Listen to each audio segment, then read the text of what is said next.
fear. It's going to be one of the most debilitating things that we all go through.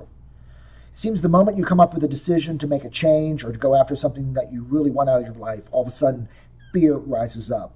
For most people, myself included, you just freeze. You can't move forward anymore. It literally throws you into a panic, and you literally will run in the opposite direction. You won't even take any steps or minimal steps in the direction of what you need to do action-wise to make it happen. Fear ends goals. About 20 years ago, I was being mentored by a former Navy SEAL by the name of Richard Makowitz. And I'll never forget, he mentioned something to me, and it was sort of a really powerful moment for me because I had never thought about it before. We were talking about fear.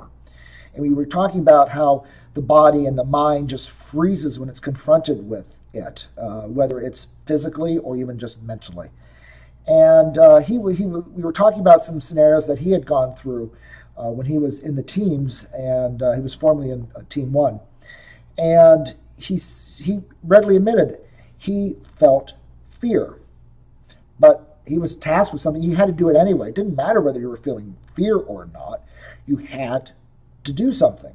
So you did it anyway. That was pretty powerful to me. It was like, wait, you mean you still did it? I mean, it was okay. First of all, it was okay to feel fear.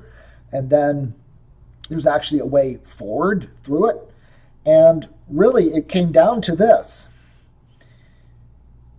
Your mind is going to register fear anytime you step out into the unknown.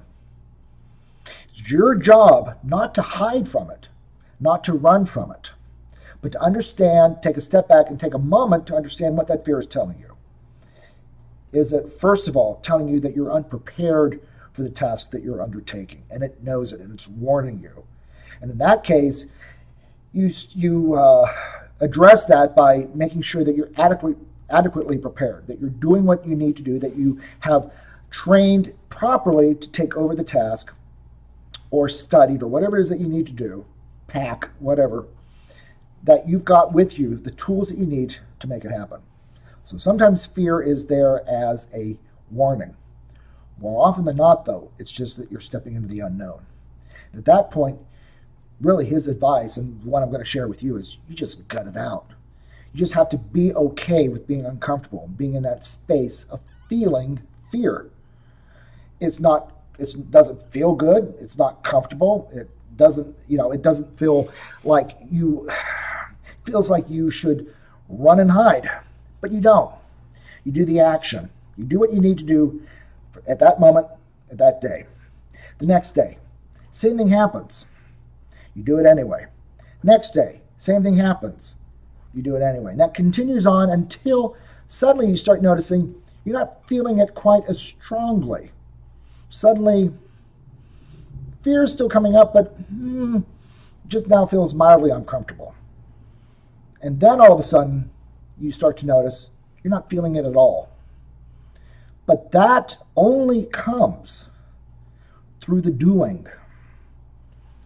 So, you are going to feel fear. You're going into something that you're changing, something that you're moving toward, releasing something, doing something different. You're going to feel fear. You're not going to want to proceed. First, determine, do I need to prepare myself better?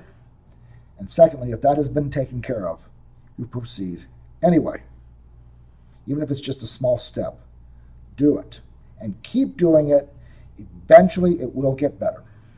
So, move into fear. Do it anyway. Take care, guys. Bye-bye.